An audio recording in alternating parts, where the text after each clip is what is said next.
मणिपुर पर भी जवाब देंगे शहजाद जी के बाद। सुखदेव जी पहले बोल रहे हैं, उसके सुखदेव जी जवाब दीजिए, उसके बाद से लौटेंगे। हाँ, सबसे पहले तो भाई शहजाद भाई, मैं थोड़ा स्मरण दिला रहा हूं, 15 में आपकी सरकार थी या नहीं थी? 15 में जून में प्रधानमंत्री जी का विजिट होता है और अगस्त में कॉन्ट्रैक्ट होता बांग्लादेश। थोड़ा मैं बतला दूं। दूसरी बात, इन्होंने तेलंगाना की बात की तो 3 दिन पहले तेलंगाना माननीय मुख्यमंत्री जी का क्या वक्तव्य आया है उसके बारे जो कॉन्ट्रैक्ट हुआ था, आप उससे भी जरा देख लें। अब रही बात, थोड़ा मैं आदिवासी के बारे में बता दूं। यहां पर जो आदिवासी प्रेम, मैं तो यहां खुद आदिवासी हूं, मैं बैठा हूं, मैं अपनी बारे बता रहा हूं।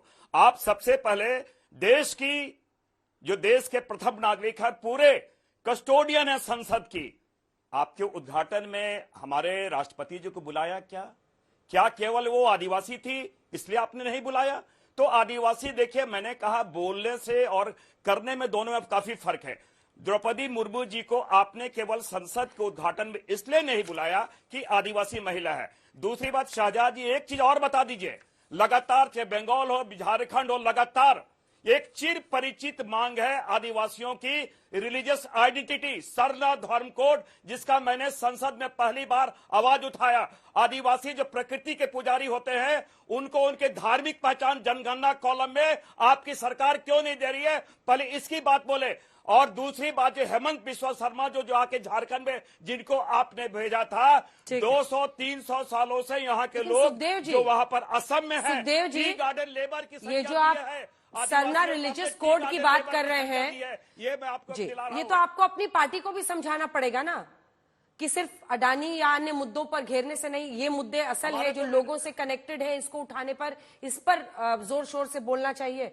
आप देखिए असल मेरा एक सिंपल सवाल है, 25 नवंबर को 6 मिनट, 27 नवंबर को, 26 को चूंकि ज्वाइंट पार्लियामेंट था, 27 को 15 मिनट, 28 नवंबर को 15 मिनट, 29 नवंबर को 20 मिनट, ग्राफिक्स चला दीजिए, और 2 दिसंबर को 13 मिनट।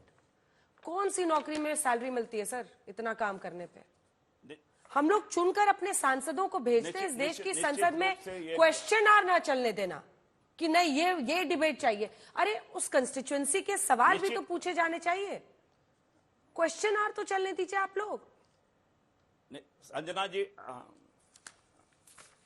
अंजना जी, आपकी बातों से मैं 100% सहमत हूं। निश्चित रूप से देश के सर्वोच्च पंचायत में चर्चा होनी चाहिए, और हमने जिन मुद्दों को लेकर चला वो जनता से जुड़े हुए मुद्दे थे, लेकिन बेवजह ये लोग बेवजह मजहबी तूफान उठा रहे हैं, नई नस्लों को नफरती का सामान बना रहे हैं। ये कहीं जाके, इसलिए मैंने कहा संबल की घटना हो या फिर आपके अजमेर शरीफ का घटना हो, ये तो अपने मातृ संगठन आरएसएस की भी बातें नहीं मान रहे, मोहन भागवत की भी बातें नहीं मान रहे, और कोई नई बात इनकी नहीं है। ये तो वाजपेयी जी की बात ये नहीं मानते हैं, उन्होंने राष्ट्र निभाने की बात कही थी ना, यही हमारे आदरणीय मोदी जी को। आप तो ना आरएसएस की बात भी नहीं मानते हो, आप अपने नेता की भी बात नहीं मानते हो, आपका तो चरित्र तो यही हो गया है। इसलिए हमने कहा कि बेवजह मजहबी तूफान क्यों उठा रहे हो, नई नस्लों को नफरती सामान क्यों बना रहे हो? भाई साहब शहजाद पुनेवाल जी, ये आप महंगी पलंग तो खरीद लोगे, नींद कहां से खरीदोगे?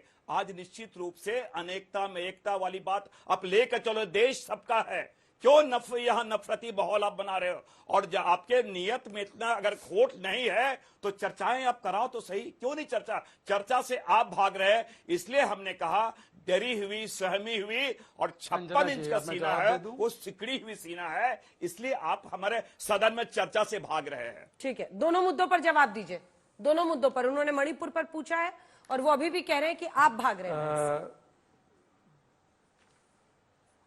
हाँ, देखिए, अब मणिपुर पर मैं जवाब देना चाहता हूं। अभी मैडम ने बोला कि मणिपुर के आदिवासियों की, मणिपुर के समाज की चिंता नहीं है। मैडम प्लीज कान खोल के सुनना। 1990 300 लोग मरे, 1993 1100 लोग, 1997 400, 2006 105, 2008 200, 2010 220 लोग, 2012 165।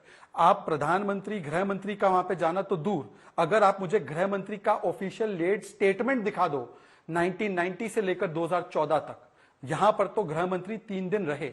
आपने चर्चा की मांग की, हमने चर्चा भी शुरू की, चर्चा के लिए आपने बोला 267 में चर्चा, हमने बोला चलिए चर्चा शुरू करते हैं। दिल्ली सर्विसेज बिल बीच में आ गया तो दिल्ली सर्विसेज बिल पर चर्चा के लिए तैयार हो गए। और मणिपुर पर जब चर्चा हो रही थी तो अमित शाह जी और प्रधानमंत्री के बयान को सुनने के बदले आप भाग गए, क्योंकि नॉर्थ ईस्ट के प्रति आपकी क्या उदासीनता रही है। आज नॉर्थ ईस्ट में जब आप छोड़कर गए थे तो 11,000 इंसिडेंट्स होते थे वायलेंस के, आज 73% डिक्लाइन है।